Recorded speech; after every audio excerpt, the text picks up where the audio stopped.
Senator Joshua Wibert. Good evening, Your Honor. Good evening, sir. You didn't drive all the way up here from Stoughton, Massachusetts, did you? Yes, sir. For a $20 ticket? I know Yes, I don't know. I'm a man of principle, I guess, and I also just didn't understand why I'd gotten the ticket. All right, I'm going to explain it to you, okay? And I understand your confusion, and I'm in sympathy with you, except that you have an overnight parking ticket. And most people live in municipalities or cities where they are allowed to park overnight in front of their house or on the streets. Providence has a city ordinance which prohibits overnight parking unless you buy a parking pass, right? Now, I understand that people who don't live in Providence don't read the city ordinances, and they don't know that. I had no idea. In Boston, you can park as long as the metered parking, as long as you're not out in that metered parking hours, Right. they let you park. We have a saying here that when people come to court, when they feel that they're right, they come because of righteous indignation. Yeah, I know what that means. And we get that feeling, you know, I'm right. I don't care if it's $5. I'm not going to pay it because I think I'm right. So, in your case, I'm sympathetic with your position because I know you came all the way in from Stoughton. So, I'm just curious because you appear to be very sincere. So, only if you want, would you share another instance where you stood up for something as a man of principle, righteous indignation? Sure. So in my job, I'm a pharmacy technician for an oncology clinic.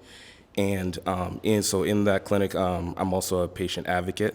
So typically what we do is we try to, for patients who have these cancer medications that are, $14,000 a month or whatever, we try to get them done through their insurance. And so insurance will pay a portion, but a lot of times they're left with hefty copays, around like $1,000 a month. So what I do then after that is I either fight with their insurance to make sure that they do, battle over the phone for hours, make sure that they do cover that medication.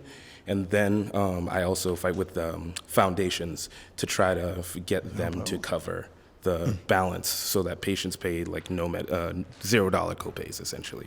That's heartbreaking. When I hear stories like that, that's heartbreaking. Yeah. You know? I mean, here we are, the wealthiest nation in the world. I consider the greatest nation in the world. We have people who can't afford health care, and I mean, so many of us just take for granted that we're going to get taken care of, It's true. So, Yeah, it's tough. But then it definitely makes it all better when I can call the patients and tell them, hey, that $950 bill, don't worry about it. You don't It's have to pay it. $0. Here's you're paid for the year. what's the most expensive treatment? Currently, that I work with consistently is, I'd say Votrient is a medication that's about $17,600 a month, and What would that for what illness would that be? for cancer. So it's a chemo medication. Yeah. So you telling me if someone has cancer and they can't afford the chemo, they'll die?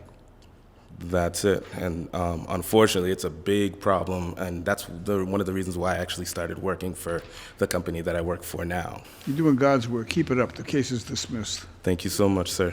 I want to congratulate you for trying to help people who are in need, who are sick, and who need help. And you're probably like their last hope. So keep up your good work. I appreciate it. Thank you.